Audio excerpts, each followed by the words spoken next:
This is all of the trash that I've produced in the past 3 years.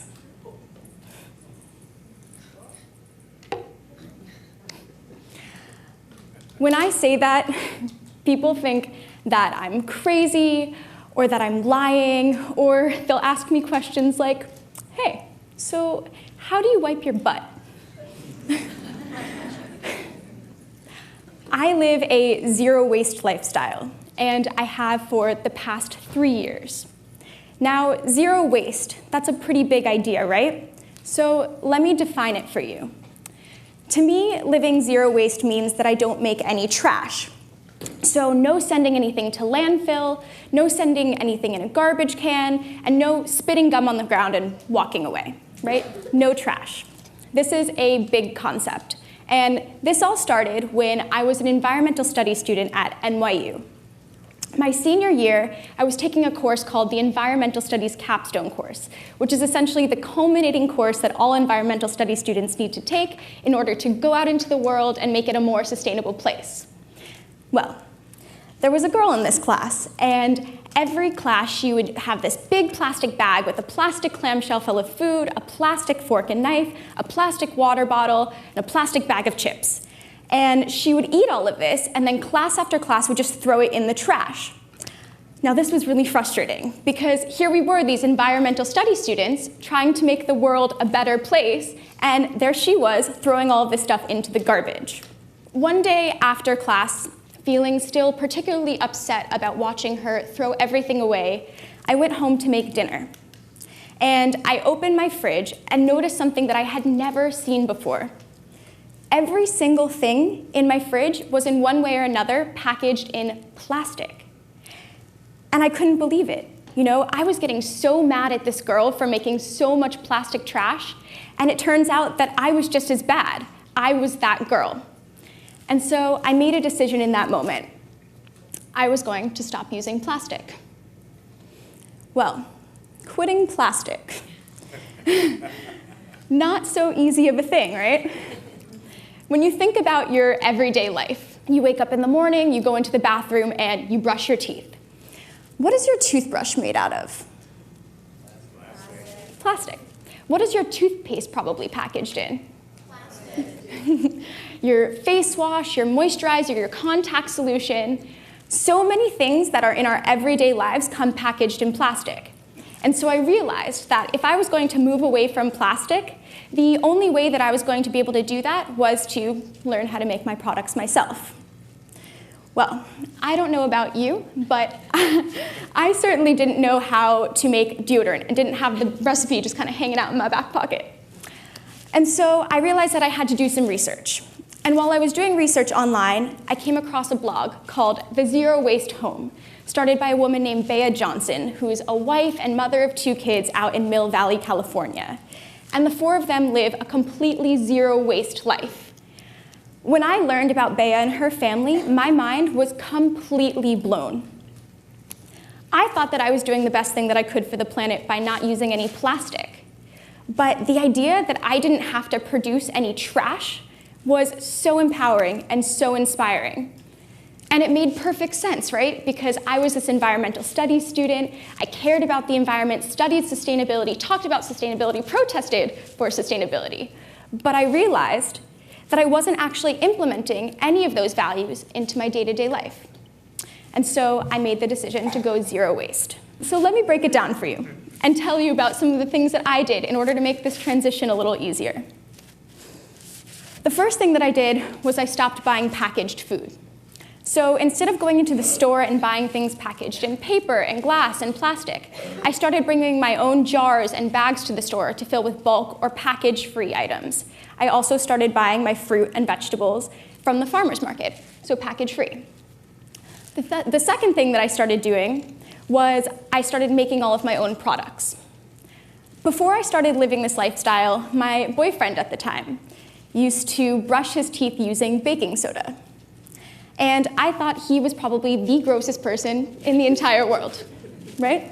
There's no way that you could possibly get your teeth clean using something like baking soda. It's gross. Well, fast forward, And it turns out that the first product that I made was toothpaste made with baking soda. So over time, I started making all of my own products. When I would run out of something, instead of going to the store and buying a new one, I would learn how to make it myself. So when I would run out of lotion, I learned how to make it myself. Run out of deodorant, learned how to make it myself. Over time, all of the things that I had previously purchased were now ones that I made myself. The third thing that I started doing was shopping secondhand. So instead of buying new clothing and putting new waste into the waste cycle, I would buy things that were totally recycled, secondhand, so not making any new trash. The fourth thing that I did was I downsized.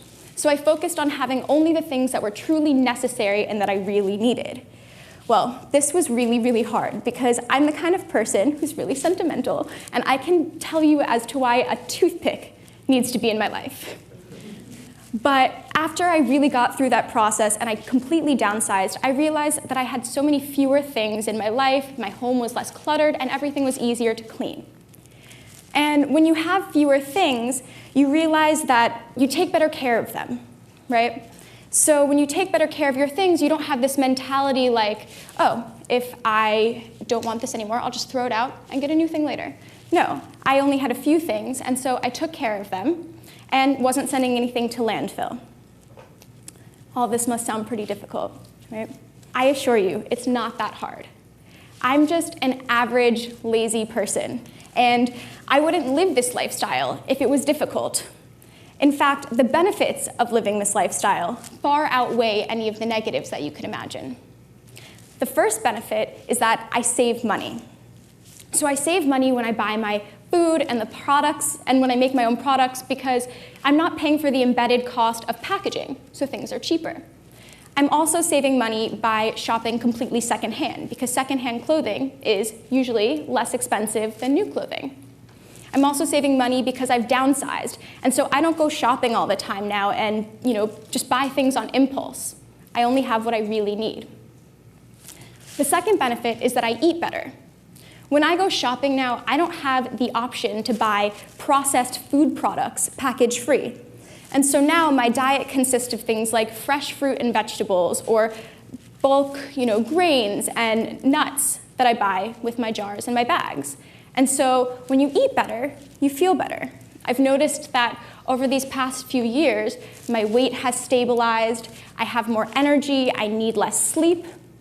And when you're eating better, and you feel better, and you save money, you're happier. But besides those things, I'm happier because for the first time in my life, I'm living in direct alignment with my values. And why is this important, right? Waste. Well, waste is a really big problem. In fact, the average American person produces approximately 4.4 pounds of trash per person per day. Over the course of a year, that's like taking 8.5 of your best friends and throwing them in the trash. Don't do that. It's not nice.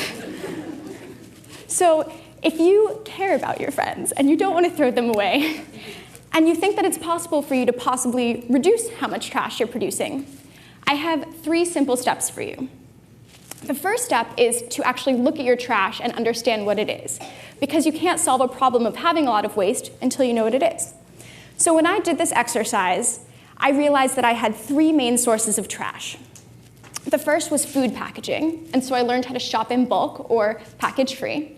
The second was product packaging, and so I learned how to make all of my own products. And the third was organic food waste, and so I learned how to compost. And just by identifying those 3 sources of waste and eliminating them, I had reduced my trash by about 90%. The second thing that I like to suggest is picking at the low-hanging fruit. So doing little things, one-time changes in your everyday life that have a large-scale and long-term positive impact.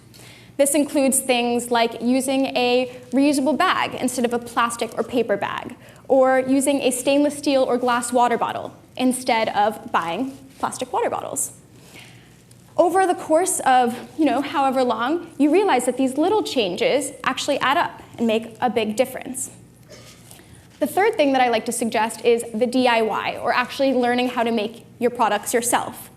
Now, I absolutely love doing this because when you go to a store and you have to buy products, you kind of have to settle and accept them as they are, right? If you don't like the way they smell, too bad. If you don't like the way they feel, sorry. If you don't like what they're packaged in, you don't have a choice. But for me, since I make all my own products, if I don't like the way they smell, I change the scent. If I don't like the ingredients in them, I change it. If I don't like the packaging, it's my choice. And so by making my own products, I have complete control over what I'm putting in my body. Now, I started living this lifestyle while I was still in college. And when I graduated, I had a real job, a real person job, in sustainability, which is exactly what you'd think I'd want to be doing, right? Well, at the same time, I was still running my blog, Trash is for Tossers, and I noticed that I was getting a recurring question. And it was something like this. Dear Lauren, I absolutely love the products that you're making, and I too want truly natural products. But because of life, family, friends, blah, blah, blah, blah, blah, I just don't have time to make them myself. Do you have any products that I can go out and buy that are equivalent? Thanks for your help, lots of love, person XYZ. So I went to stores and I started looking at products. And while I found that there were beauty products that were reminiscent of the ones that I was making myself, I didn't notice the same trend for cleaning products. When I looked at the ingredients of cleaning products, even the natural cleaning products contained ingredients that were really harmful, things that were carcinogenic and endocrine disruptive. You know, when I looked into it further, I learned that cleaning product manufacturers aren't even legally required to disclose the ingredients of their products on the product packaging. And so when we go and buy a product, we're at the complete mercy of the company, hoping that they have our best interest in mind. I feel that we, as consumers, have a right to products that are transparent and that aren't bad for us. And so I started thinking about my own products, the ones that I've been making for years, that are safe and effective and have ingredients that I use to do things like brush my teeth or make salad dressing. And I realized that I had an opportunity. And so I quit my job and started a company because I feel like we, as human beings, have a right to products that are safe for our homes and our bodies and the environment. I get comments all the time that I'm doing this for attention. But I live this lifestyle for myself. I would never tell anyone how to live or how much trash that they should produce. I just want to provide tools through my blog and my business for people who, like me, want to reduce how much trash they're producing. I live a zero-waste lifestyle because, to me, it's the best way I know how to live a life that aligns with everything that I believe in. And what's the point, right? I'm just one person. What difference can I make? The point is simple. I want to be remembered for the things that I did while I was on this planet, and not for the trash that I left behind. Thank you.